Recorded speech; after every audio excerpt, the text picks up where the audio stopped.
Começa agora o Viva Mulher, o seu espaço semanal de informação, inspiração e representatividade. E hoje recebemos a doutora Ellen Caires, que é endocrinologista, médica graduada pela Universidade Federal do Vale do São Francisco, especializada em endocrinologia e clínica médica pela UFC. Também é sócia da Sociedade Brasileira de Endocrinologia e Metabologia Regional aqui do Ceará. Doutora, o currículo enorme, né? Seja bem-vinda ao nosso programa. Obrigada.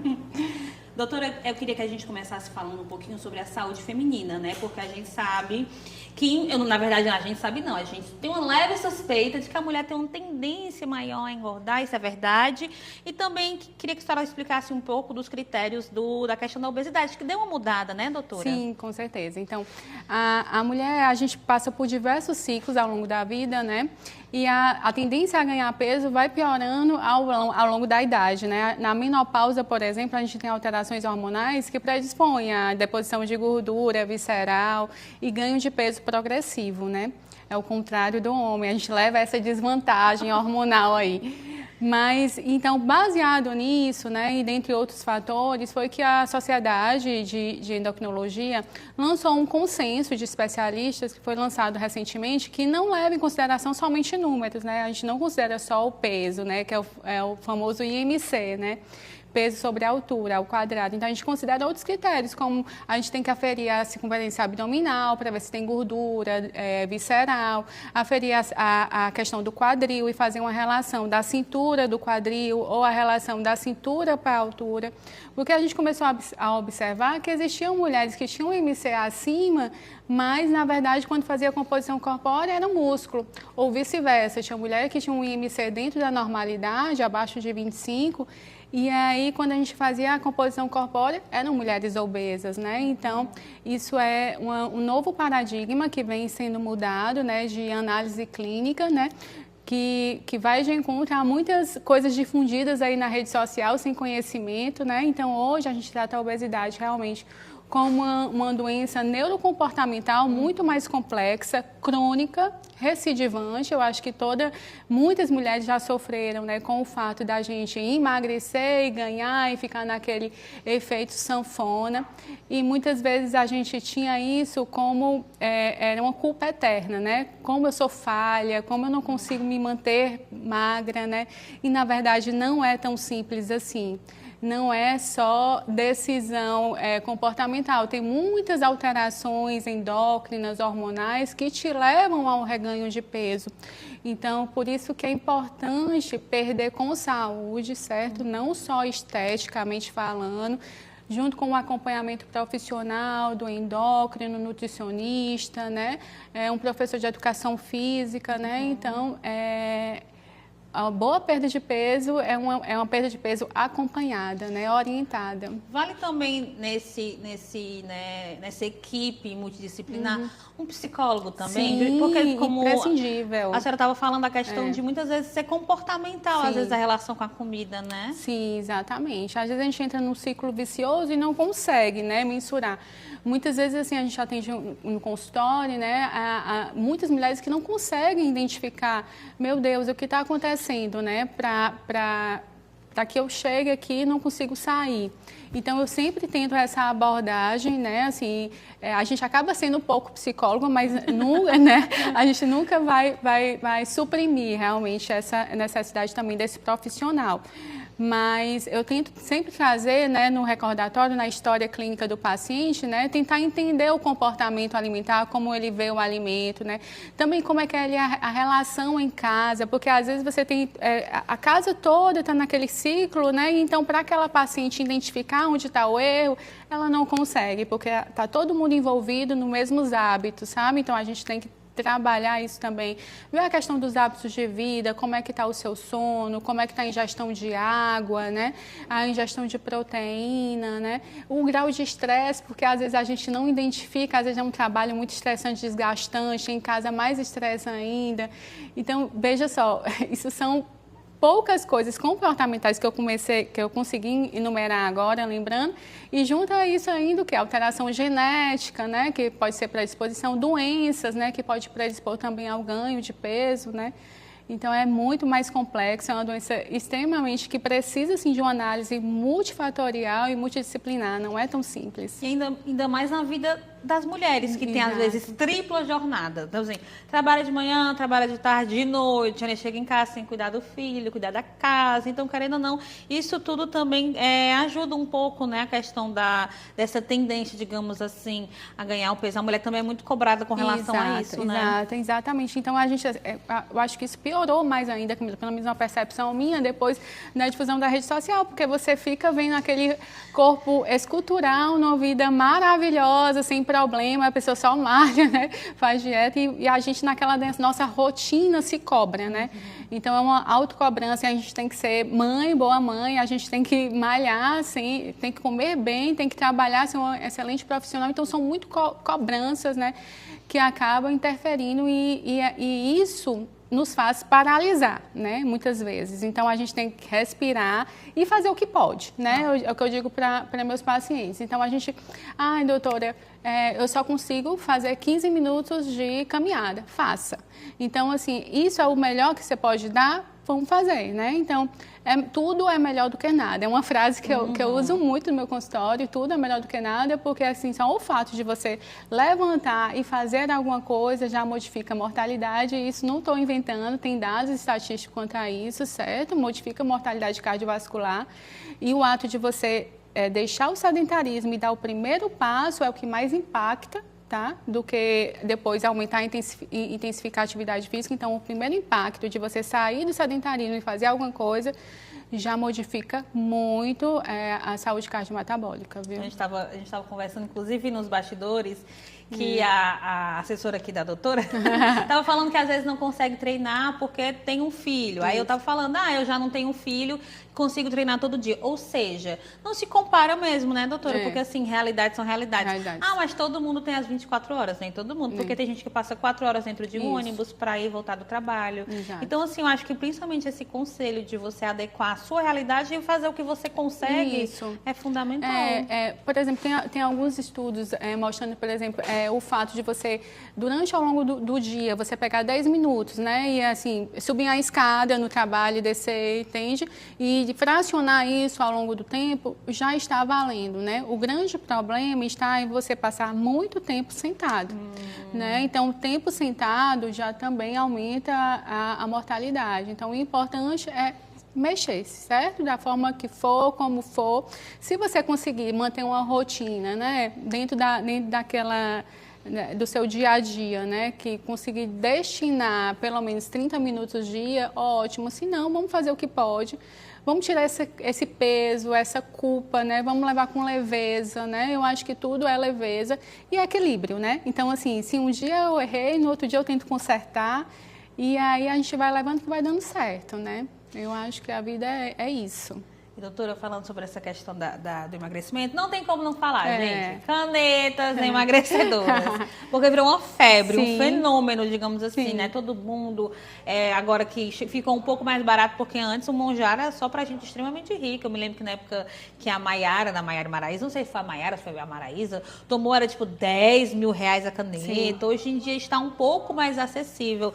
Doutora, é válido usar caneta, não é? Conta pra gente um pouquinho, porque eu acho que tem muita gente ainda com dúvida, com medo de usar. Explica pra gente. Puxando aquele gancho que a gente estava falando dos novos critérios de obesidade, a gente tem também novos critérios de diagnosticar a doença, certo? A gente hoje considera a doença pré-clínica quando o paciente está com as medidas alteradas, mas sem doença clínica mesmo, não tem diabetes, não tem alteração no triglicerídeos, não tem hipertensão, não tem gordura no fígado, não tem apneia do sono, e a doença clínica que chama obesidade clínica. Então, a obesidade clínica, quando eu já tenho doença associada a alterações na medida corporal, a alteração das medidas antropométricas, eu tenho que entrar com medicação, certo? Ou a cirurgia bariátrica. Então, eu já tenho indicação. Na pré-clínica, é como se fosse um alerta, né? Vamos cuidar agora, então vamos tentar medidas não invasivas, né? Então, vamos tentar, que pode também ser usada as canetas. A gente tem critérios para indicar uma ou outra, hoje a gente tem muitos no mercado, né? Então, surgiu primeiro a liraglutida, que era a Victoza, Saxenda, e depois veio a semaglutida, que hoje também tem muitos no mercado, tá certo? Tem, inclusive ela oral, que é o Ribelsus, e agora a tizerpartida, que é o de linha, né? Então, à medida que foi evoluindo essas drogas, a perda de peso secundária a elas também foi evoluindo, né? Por exemplo, a semaglutida dá uma perda de peso de 15%, mais ou menos, e a tizerpartida até de 25%. Então, às vezes, é um efeito bariátrico. Mas, assim, quando você fala, minha gente, em uma dose máxima e um acompanhamento de 18 meses. Então, o povo quer tomar um mês e quer atingir o objetivo da Maiara Maraíza. Não é assim, né? Então, você, durante um acompanhamento clínico, 1 ano e meio de acompanhamento, de uso, aí que você vê esses resultados. Mas o que eu quero dizer com tudo isso? Às vezes, uma perda de peso muito modesta, de 5%, já tem o melhor de todos os seus índices, entende? De glicose, de pressão, de triglicerídeos. E às vezes você consegue isso sem auxílio de medicação, né? Mas se você dispõe desse recurso, né, dispõe da questão financeira, você já tem uma obesidade clínica, e não tem as contraindicações, é muito bem-vindo, né? Porque, assim, ajuda realmente, sabe? São drogas seguras, certo? São drogas que hoje modificam mortalidade cardiovascular, assim, é tratamento para doença mesmo, né? Então, para quem tem esteatose hepática, vai tratar. Quem tem diabetes, ajuda no controle da glicose, né? O controle do peso também diminui a pressão, né? Então, é isso. Então, precisa de um especialista, né, para a gente avaliar as contraindicações, porque existem, né, e para indicar também a mais segura, né? Justamente isso, não comprar também de qualquer local, Exato, né? Exatamente. De qualquer fornecedor, assim, você não sabe a procedência, Exato. Né? E também para a gente direcionar para o paciente qual é a melhor, certo? Por exemplo, a grosso modo, tá? A semaglutida, que é o Ozempic antigo, né, o Wegovy, ele tem muito mais estudos do ponto de vista cardiovascular do que a tizerpartida, porque ele está no mercado há mais tempo. Então, ele é muito mais seguro em pacientes de alto risco cardiovascular. Então, paciente que já infartou, tá entendendo? Paciente que tem gordura no fígado, né? Então, já a tizerpartida, ele é melhor para um paciente que tem apneia do sono, por exemplo. Então, assim, tem grupos de pacientes e também comportamentos alimentares que vai nos direcionar, né? Para qual a melhor droga, né? Doutora, infelizmente a gente vai ter que dar um intervalo. É muito rápido o programa, esse programa já tem 1 hora. Sim, sim. Mas a gente vai dar um intervalo rapidinho, volta já, só o tempo de você tomar uma água. Só água, viu? Volta já.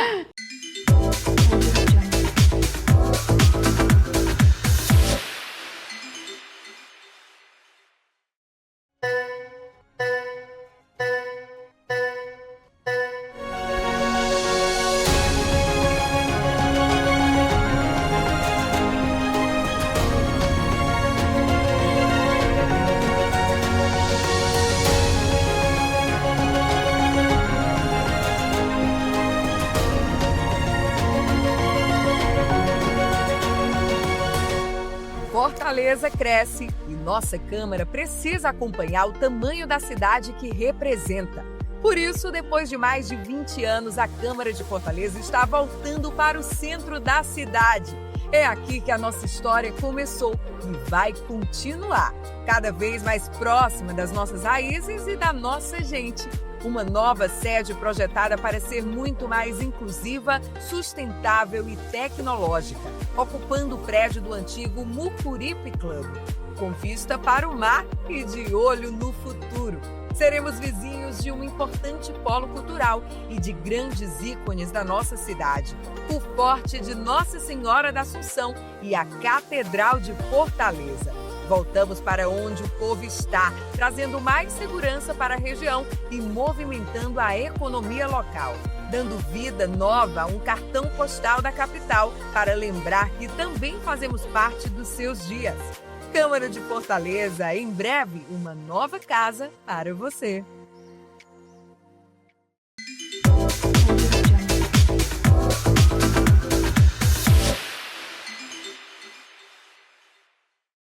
Voltamos, eu não disse que era rápido? Conversa boa, né, gente? Quando a gente fala de saúde feminina, emagrecer, engordar, que todo mundo se preocupa um pouquinho.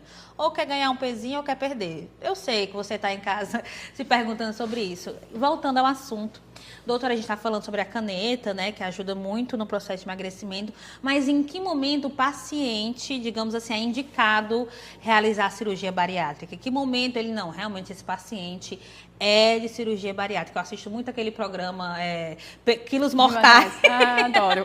E eu acho incrível porque aquele doutor, ele é bem realista mesmo com os pacientes. Se você não fizer, você vai morrer, aí o que é que você quer? Exatamente. Então, assim, aquilo ali eu sei que é o extremo, né? Mas assim, digamos, em que momento é indicado essa cirurgia? Então, a gente tem alguns critérios, né? Que, por exemplo, a Sociedade Brasileira de Endocrinologia, ela recomenda um acompanhamento clínico antes, né? Pelo menos 2 anos, com falha ao tratamento clínico, né, medicamentoso. Então, a gente não tem só as canetas, a gente tem outras medicações mais tradicionais, como sibutramina, que ainda tem seu espaço, né, no mercado. Então, tem que ter uma falha comprovada ao tratamento clínico, medicamentoso e o grau de obesidade, né, que aí seria um IMC maior do que 35, com 2 comorbidades, né, diabetes ou hipertensão, e assim vai, ou outras comorbidades tantas que tem, que a gente analisa, ou uma obesidade com IMC maior do que 40, né?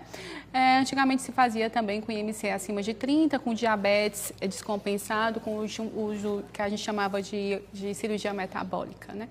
Mas basicamente são esses critérios, né?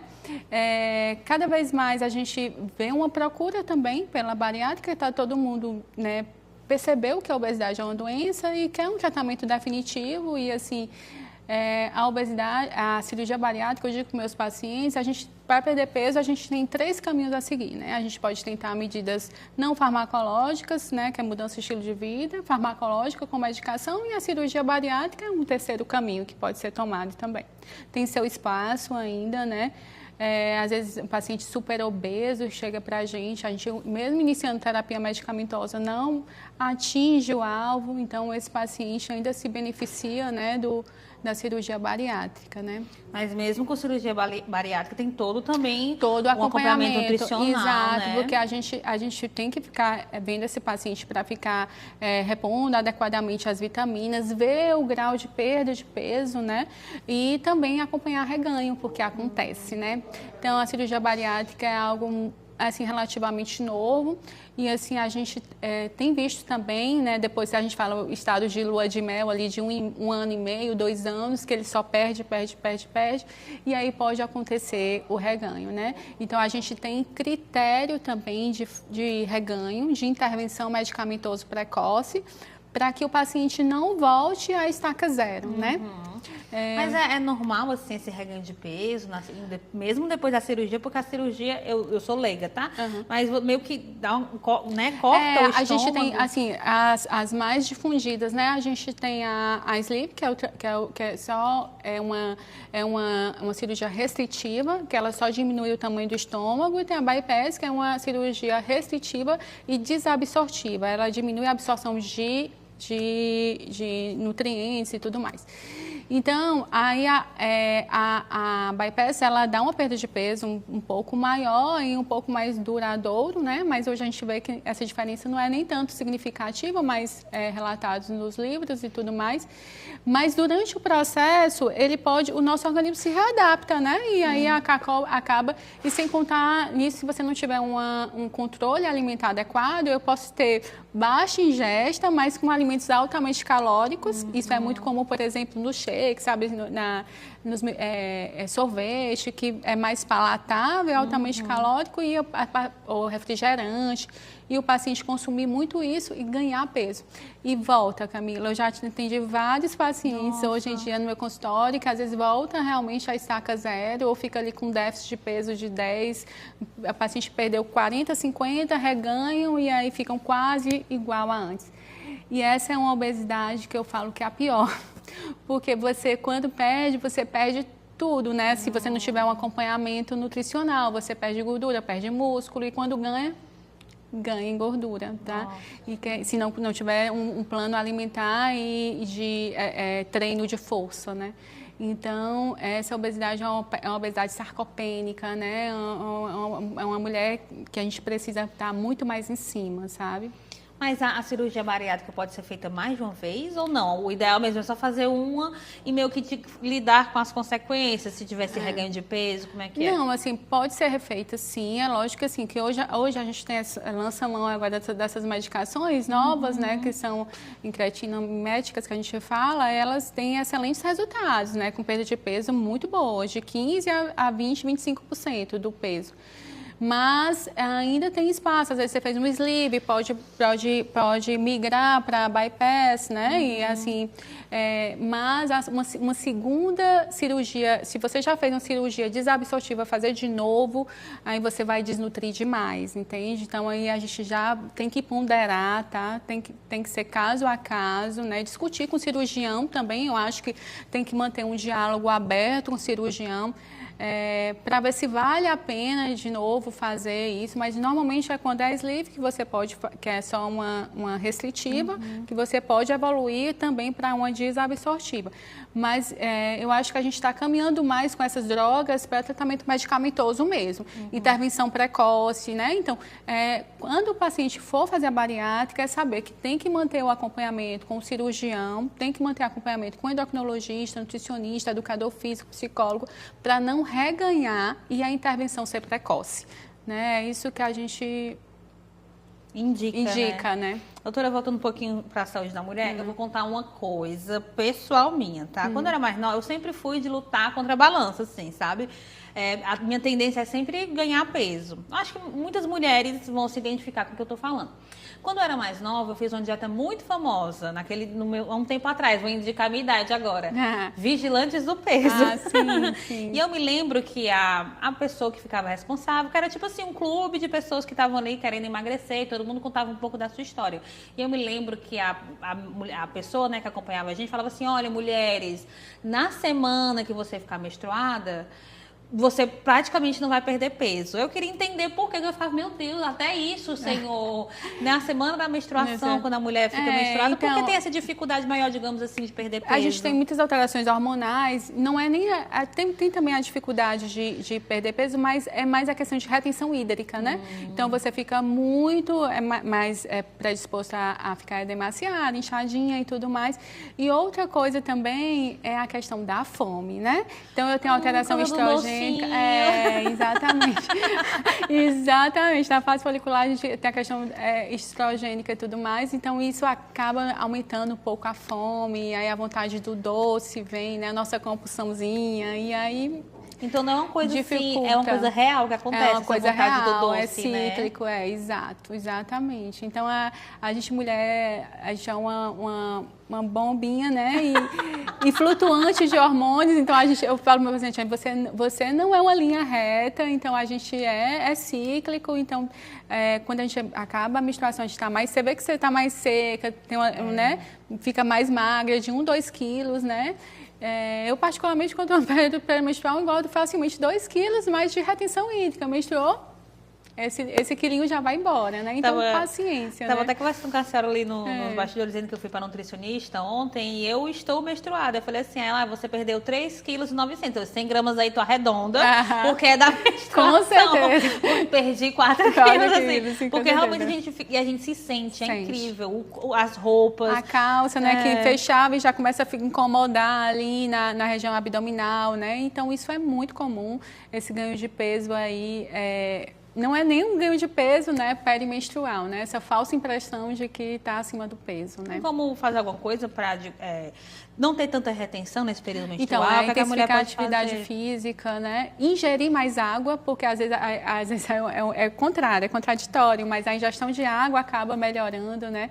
Se você puder lançar a mão de estratégias como massagem, essas coisas, drenagem linfática, ajuda demais, né? Ajuda mesmo, ajuda e evitar também alimentos com o teor de sódio, né? Que ajuda a reter. Então, conservas, né? Enlatados, embutidos. Manter uma alimentação mais equilibrada, mais natural possível durante esse período aí ajuda, sim. Já anotei todas as dicas. O doce a gente tem que evitar também nesse Tem período? que evitar, é sempre, né? Mas também se permitir, com leveza, né? É aquele negócio, à medida sempre com leveza, né?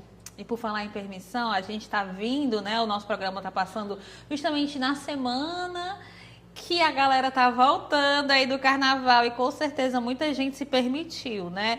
Bebeu aquele negocinho, comeu demais. Então, doutora, como voltar à realidade pós-carnaval, que é um período que as pessoas passam 4, 5 dias ingerindo muita bebida alcoólica, comendo muita comida de rua, salgado, o que encontra no meio da rua, né? Então, assim, como é que volta a rotina depois desse período, né? Então, se hidratar sempre, né? Eu acho que a hidratação é a chave durante o processo, né? Que tá bebendo e depois também, né? Tentar recuperar as horas de sono perdidas também, então descansar faz parte, né?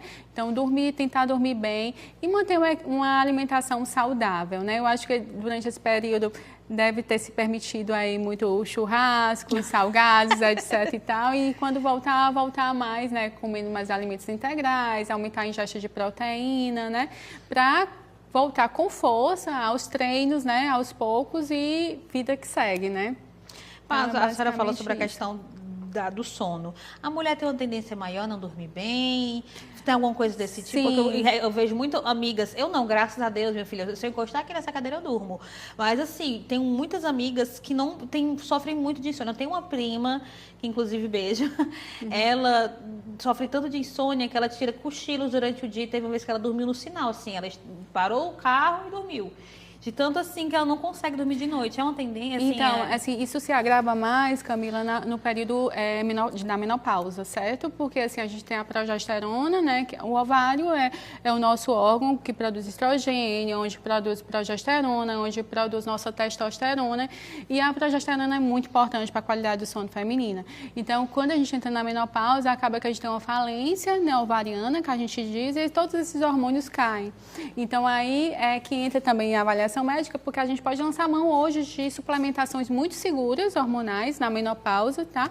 Que melhora essa qualidade de sono, mas uma das principais causas é justamente essas alterações hormonais aí pós-menopausa, né? A menopausa também é uma fase da vida da mulher muito, sim. Tudo na menopausa, né? Sim. Incrível, infelizmente.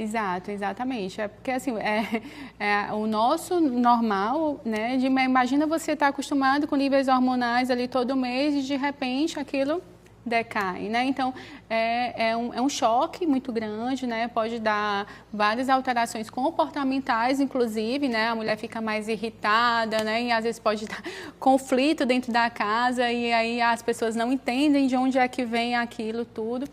E alteração no sono e acaba isso deixando também mais irritada, né?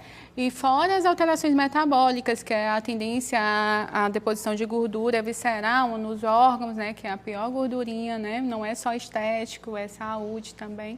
O famoso pochachinho. É terrível. O buchinhozinho. O buchinho, né? Exatamente. Então, aí, na menopausa, tudo isso se agrava, né? E aí acaba que a gente fica sem força, porque fica estressada, né? Sem ânimo de fazer atividade física. Vem aquelas alterações da vontade de comer o doce também, que faz ganhar mais peso. Então, vira um ciclo vicioso que a gente não consegue diagnosticar e acha que é só estresse, e é doença, né, mesmo? É falta do hormônio, precisa de ajuda. Isso é um tema muito interessante, que eu acho que pode ser... Só para um programa só para menopausa, doutora, só menopausa. Vamos marcar, viu? Vamos marcar. Exatamente, falar sobre reposição hormonal. Hoje em dia, a gente tem tantos hormônios aí seguros, certo? Nessa fase de falência ovariana. Não é na vida inteira, não. Não é na vida inteira, né? Que aí vale a pena a mulher realmente, assim... as pessoas que a gente começa e faz acompanhamento, elas falam que revivem, certo? Que estavam no fundo do poço e voltam a viver, voltam a se sentir mulher, voltam a se sentir bonita, né? Ativas, que eu acho que é isso que vale, né? Doutora, eu queria ficar conversando horas e horas. A Maria, eu tive várias perguntas para fazer, mas a gente vai marcar esse programa só para a gente falar sobre a menopausa, a reposição. Mas assim, esse espacinho agora, eu queria que a senhora falasse, né, falasse para os nossos telespectadores, deixasse também seu Instagram, enfim, para as pessoas que quiserem, principalmente a mulherada, quiser se consultar, hein, que tal, menina, depois aí do carnaval. Enfim, esse espaço aí é da senhora. Então, eu quero agradecer pelo convite, assim, eu acho que foi um tema muito pertinente, né, agora na véspera de carnaval e, assim, a simpatia com nós mulheres, né, então, assim, a gente tem que levar realmente a vida com leveza, mas também disciplina, tentar fazer a nossa parte, né, manter o equilíbrio, né, sempre. E pensar que o peso também não é tudo, tá? Você tem que se ver bem, tem que ver como é que está a sua saúde, né? Não usar essas canetas só como tratamento estético, não é isso, é medicação e como medicação tem que ter indicação clínica, tem que ter acompanhamento e eu estou aqui para ajudar, eu estou aberta a ajudar quem quiser e estiver precisando de ajuda e meu Instagram é Ellen Caires, né? E aí, estou aberta às dúvidas também, podem mandar mensagens, eu respondo, tá? E eu pauto meus atendimentos com empatia, porque eu acho que é isso que todo mundo fala, mas realmente é isso que funciona. Não adianta eu querer impor tratamento, né, se o paciente não está disposto a seguir, né, sem eu tentar entender as causas, o porquê que ele está querendo aquele tratamento. Então, é um conjunto, a gente tem que andar juntos, a gente tem que adaptar tratamentos, tem que adaptar ao seu bolso, sim, porque a gente tem hoje muitas opções, mas tem o básico que funciona, né? Então, é isso, Camila. Doutora, muito obrigada, viu? A gente vai marcar aqui. Tá joia. Obrigada Tô mesmo. Aqui. Tchau. Então é isso, gente. Lembrando que semana que vem tem mais Viva Mulher, tá? Tô te esperando. Beijo.